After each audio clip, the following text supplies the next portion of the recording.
Ano yan? What happened, Bella? Why you crying? Ay, red flag yung pangalan, Damon. Parang nagtagalasal na, alam mo yon, na addict, ganon. So like, sorry. Hey Zine, at ito ang jowa ni Ashong Salonga, Miss Sasa Girl, and we're playing Kiss, Marry, Kill. Ashwang Edition, yes! Ay, sino yan? Baka mga ex ko to ah. Ay, oo nga. Kikis to. Ikikis talaga si Edward Collins. Feeling ko kasi ang fresh niya at saka ang pogi diba? Sa kiss ba, kiss lang talaga. Feeling ko marry siya kasi parang feeling ko may siya. Yes. Yes. Ano siya? Tikbalang. Tikbalang. Maburapi ka, baka lang magandang lahi. Malay mo, di ba mabuntis ako? Aswang naman to, di man to tao. Iba ang rules sa physics nila. And kill, syempre ang kamatayan, bakala para di kami mamatay. Forever kaming buhay. So yes, pag pinatay ko kamatayan, lahat tayo buhay, die. Kiss. Kikis ko si Sadako. Yes. Hindi ko lang alam, pero kasi grabe yung takot ko talaga kay Sadako nung bata ko. So ngayon parang feeling ko naintindihan ko na siya. Yes, I get to know her more, her red flags, her green flags. And I think she's worth it. So ikikiss natin siya. Mary ang kapre. Feeling ko mabait ang mga kapre. So yes, gusto ko yung mga ganun, yung parang binabantayan lang kami. Feeling ko rin kasi boyfriend material yung kapre kasi ang nonchalant. Like nasa puno lang, gago ginagawa mo dun. Kill siya kasi hindi ko alam talaga, pet peeve ko siya. Sorry. Ano yan? What happened, Bella? Why you crying? Yeah. Tsaka din yan, hindi siya nag-react dun kay kay kuyang cosplayer niya. So, kill ka sa akin. Cute. Si pangalan na to? Sally. Sally. Okay. I think kiss. Kiss kasi mahilig ako sa mga daddy.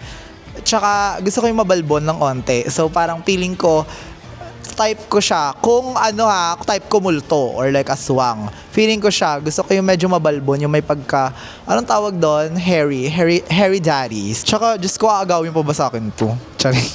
So I think I'm into short guys. Yes, Mary ang duwende. Iihian ko mga punso ninyo, sorry.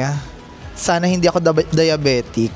Kill siya sa akin, mukha siyang masama, mukha siyang red flag. Ayoko na talaga sa pogi, I'm sorry. Ano to, diba? Vampire Diaries? Ano pangalan niya? Ay, red flag yung pangalan, Damon. Parang nagtagalasal na, alam mo yon, na may na addict, ganon. So like, sorry, you're a red flag. Plus, tinan mo yung puso, kinuha niya. Bakla, bastos ka. Ano to sa 11? Ano yan? Stranger Things. Ano ang power niya? She's back na. Sa tatlong binigay niyo sa akin, eto, si Jennifer Body to, diba? Jennifer's Body. Tsaka ito. So, mamimili na lang ako kung may itsura or pangit na mabait. Sige, magtomboyan tayo. Jennifer's Body. Fantasy ko siya dati nung bata ko kasi parang feeling ko ang hot niya. Like, alam mo yon.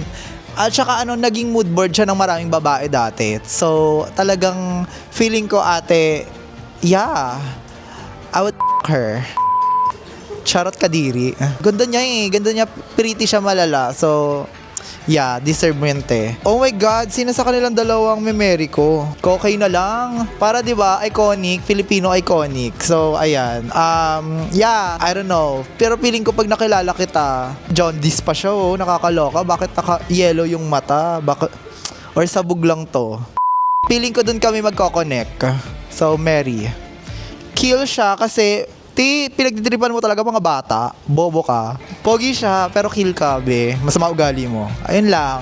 Thank you, Zine, for playing with me. Kiss, Marry, Kill, Aswang Edition. And please do not forget to watch Shake, Rattle, and Roll Evil Origins this December 25 on cinemas. Yeah. Yes. And this is Sasa Girl. I love you all. Mwah. Yes. Deuces.